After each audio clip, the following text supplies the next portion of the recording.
안녕하세요. 생물결 우쌤입니다. 안녕하세요. 반갑습니다. 네, 반갑습니다. 쌤, 네. 오늘은 어떤 책 소개하실 건가요? 네, 오늘은 이 책인데요. 슬로우 영성, 이런 책입니다. 이 책은 존 마크 코머라는 목사님께서 쓰신 책인데 두란노에서 2021년 8월에 나온 책입니다. 특별히 이분이 쓴 책이 우리나라에 처음으로 소개된 책이라고 합니다. 자, 이 책을 한번 좀 소개해 보면은요. 이 책 겉표지에 첫 표지에 이렇게 써 있습니다. 제목 밑에 보면 영적 무감각에 빠뜨리는 바쁨을 제거하라. 이렇게 이야기하고요. 책 뒤에 소개하는 걸 보면 삶은 진정으로 살지 않고 그저 스쳐 지나가는 현대인을 위한 솔루션.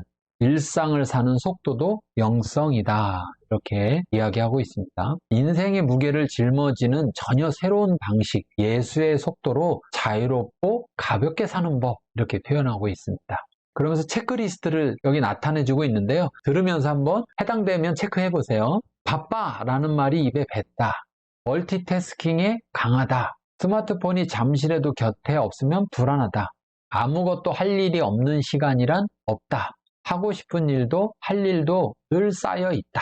최근 집중력과 참을성이 크게 떨어졌음을 느낀다. 사소한 일에도 감정의 동요가 심하다. 이건 아닌데 이렇게 사는 게 맞는 걸까 하는 생각이 자꾸 든다. 여기 어떻게 체크되는 게 있나요?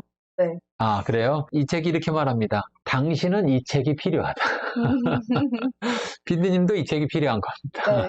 네. 이 존 마크 코먼은 33살의 나이에 한창 급성장하고 주목받던 대형 멀티사이트 교회 담임 목사 자리에서 한 발 물러나는 파격적인 선택을 한다. 정서적으로 영적으로 건강하게 살기 위해 그는 가차없이 삶의 속도를 늦추었고 예수님의 습관들을 바탕으로 삶을 단순화했으며 예수 안에 거하는 삶을 시작했다.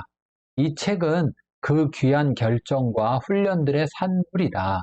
부쩍 고단함을 느낀다면 일상이 무의미한 것 같고 더 나은 인생길이 있을지 모른다고 남몰래 고민하고 있다면 그의 이야기를 따라가며 당신만의 속도를 되찾으라. 이렇게 이야기하고 있습니다.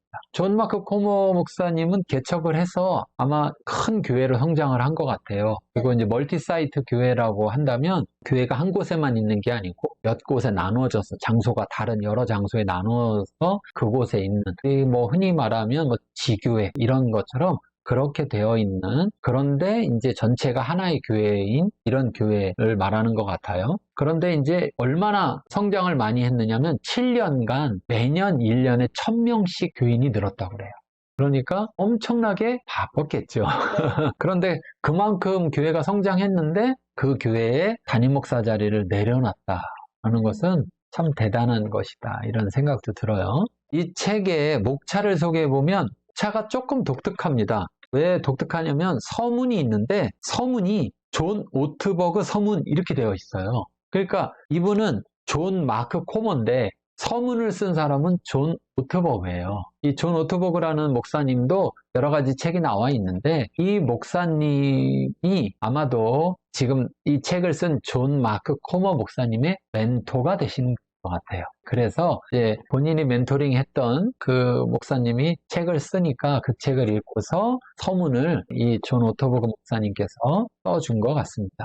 그 다음에 프롤로그가 있고요. 바쁨이라는 유행병을 씻어낸 환자의 고백록 이런 프롤로그가 있고 자, 파트가 3개로 되어 있는데 파트 1, 속도감 있는 삶에 중독되다. 덧없는 것에 정신을 파느라 영적으로 무뎌진 시대 이렇게 말합니다. 파트 2는 예수의 사람들의 시간 사용법, 누구보다 하루가 꽉 찼던 그분, 서두르는 법이 없었다?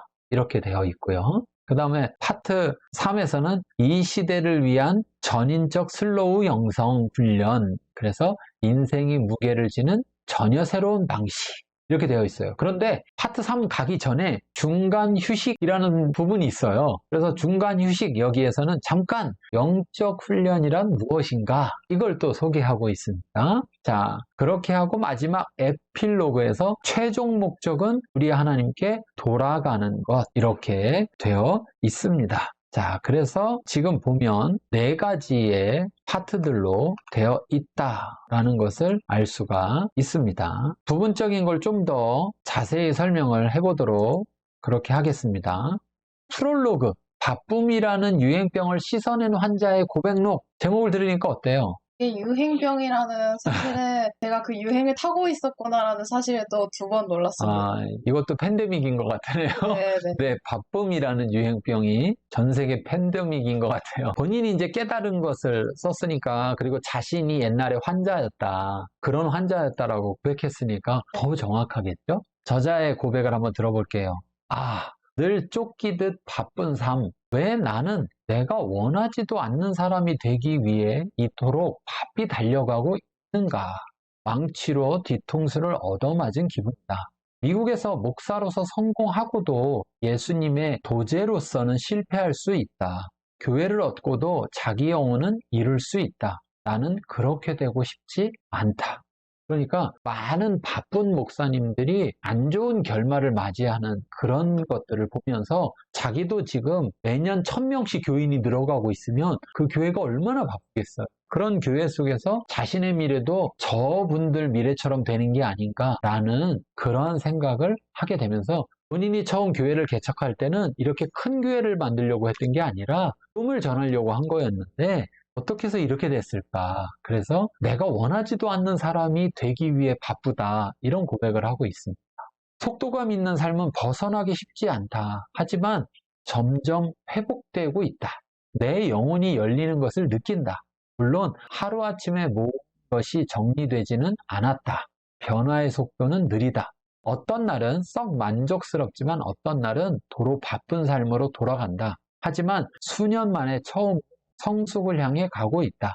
한 번에 한 걸음씩 날마다 예수님을 더욱 닮아가고 있다. 날마다 더 온전한 모습으로 자라가고 있다. 무엇보다도 하나님이 다시 느껴진다. 내 영혼이 느껴진다. 나는 비포장도로에 서 있다. 이 길이 어디로 이어질지는 모르겠지만 상관없다. 더 좋은 방향으로 변해가고 있다는 사실 자체가 중요하다. 나는 수년 만에 처음으로 지평선을 향해 미소를 짓고 있다. 바쁘게 살았던 그 모든 것이 하루아침에 정리되지는 않을 것이다. 인정하고 있죠. 그렇지만 좋아지고 있다라고 이야기하고 있어요. 환자들이 가장 좋은 소식이 병이 낫고 있는 거잖아요. 그런 점에서 이 고백을 들으면 똑같이 이 유행병에 걸리는 분들이 나도 저 환자처럼 낫고 싶다. 그렇죠. 또는 나도 날 수 있겠다. 이런 희망을 또 가질 수가 있을 것 같아요. 여전히 바쁜 분이 이거를 썼다면 좀 다르게 느꼈을 텐데, 그것도 어떻게 벗어던질 수 있었을까. 그 정도로 저자가 자기가 7년을 얘기했을 때 7년 동안 매년 1000명씩, 그럼 적어도 7000명이 됐다는 얘기인데 그 이상이라는 얘기잖아요. 그럼 그 정도 교회 목사가 됐는데 거기서 담임 목사 자리를 내려놓을 수 있을까? 그래서 이분은 가장 메인 교회, 가장 많은 사람이 모이는 교회 담임 목사를 내려놓고 또 다른 사이트 교회가 있는 약간 외곽에 있는 큰 교회에서 도시 안에 있는 작고 어려운 교회, 그 교회로 사역지를 옮겼어요. 참 놀라운 결단이었어. 그래서 존 오트버그, 그 멘토분의 서문에서 중요한 이야기를 하고 있어요. 그래서 이제 한번 소개해 볼게요. 책 곳곳에서 지혜로운 글을 발견할 때마다 감탄이 절로 나왔다. 내 인생의 최악의 순간들은 하나같이 바쁜 순간들이었다. 사랑과 기쁨과 평안은 바쁨과 양립할 수 없다. 스마트폰 사용자들은 하루에 평균 2617번 자신의 스마트폰을 만진다. 내가 휴대폰을 만진 것만큼 자주 하나님이 내 마음을 만져주시면 어떻게 될까? 자유는 값없이 찾아오지 않는다. 존 마크 코어는 값을 따질 수 없는 생명을 얻기 위해 값을 치르는 선택을 한 사람이다.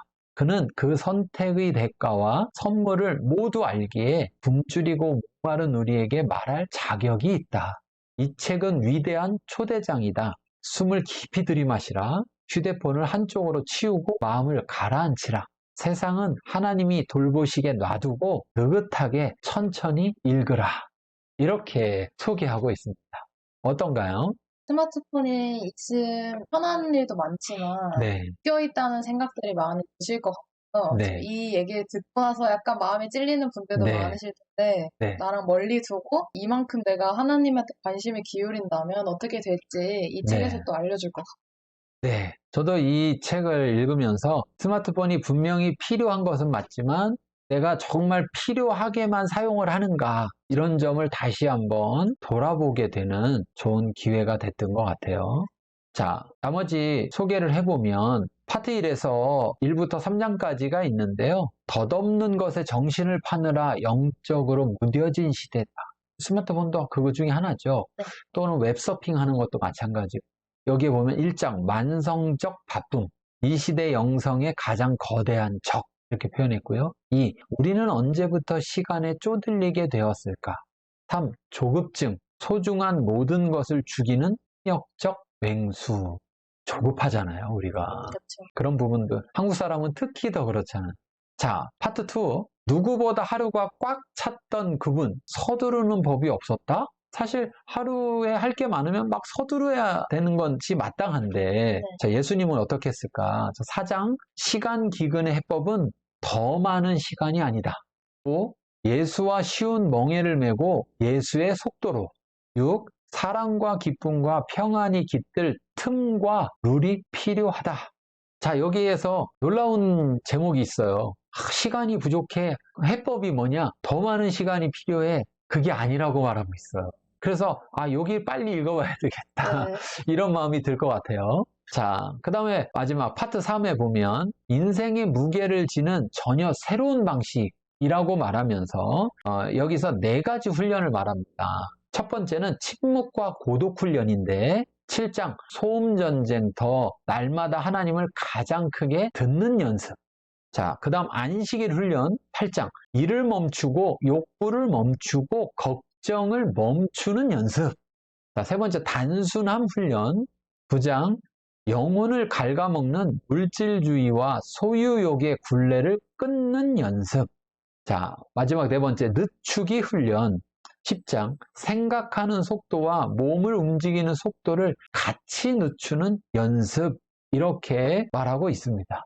자, 여기 4가지 훈련 소개해 드렸는데 어떤가요? 다 들었을 때, 이게 나한테 지금 없었구나라고 네. 생각을 하실 것 같아요. 네네. 침묵과 고독의 훈련이 필요하다. 사실 침묵하고 고독하지 않으면 하나님의 음성을 들을 수가 없을 것 같아요. 오히려 하나님의 음성을 들으려면 정말 침묵하고 고독하는 훈련이 필요할 것이다 라는 생각이 듭니다. 이 모든 최종 목적은 저자는 우리 하나님께 돌아가는 것이라고 했어요. 그러니까 이렇게 바쁨을 늦추는 것이 목적이 그냥 여유 있는 삶을 살기 위함이 아니라 하나님께 돌아가는 것이다. 이렇게 이야기하고 있습니다. 그래서 최종 목적은 삶의 속도를 늦추는 것이 아니다. 하나님과 사람들과 현재 순간에 집중하는 것이다. 사실 바쁘다 보면 속도가 빠르다 보면 현재 순간에 집중하는 것 같지만 그 현재 순간 속에 하나님이 빠지게 되고 다른 사람도 빠지게 된다는 게 문제예요. 그래서 저자는 이렇게 말하고 있습니다. 자, 오늘 책 소개 어땠습니까? 저희가 제일 익숙하면서도 저희한테 제일 없지 않았을까 하는 네. 것들이 여기 많이 담겨 있는 것 같아요. 그래서 네. 이걸 읽음으로써 또 저희가 새롭게 좀 태어나는 그런 느낌을 많이 가질 수 있을 것 같습니다. 네, 특별히 크리스찬들이 꼭 그쵸? 좀 읽어봐야 될 책이 아닌가 그런 생각을 합니다. 자, 오늘은 여기까지 하고 다음에 뵙겠습니다. 감사합니다. 감사합니다.